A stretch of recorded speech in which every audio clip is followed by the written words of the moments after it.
Hey guys, welcome back. Jordan here with the Nutty Gnome Homestead. It is May 15th, 2025, and we are doing something that I wasn't expecting us to have to do again. We are preparing our gardens for another round of hail.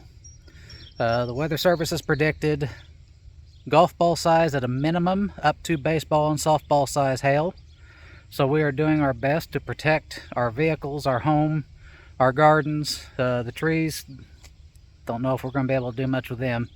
They were tore up a couple years ago from the hail, and I think that's what's going to happen this time. But I'm going to show you guys how we're trying to protect our garden here at last minute. Doing the best to protect what we got. Alright guys, we're over here trying to save our green beans. Our potatoes over there have already been hilled up a couple times.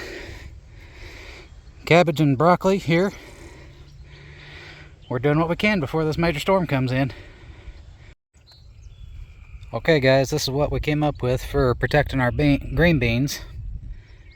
A couple cinder blocks and some pallets. Obviously it's not enough to finish out this entire row, but at least we'll be able to save something. Lord, I hope we don't get the baseball and softball size hail they're predicting. I'm going to flip over their wheelbarrow here in just a second and try to cover up another couple feet of green beans.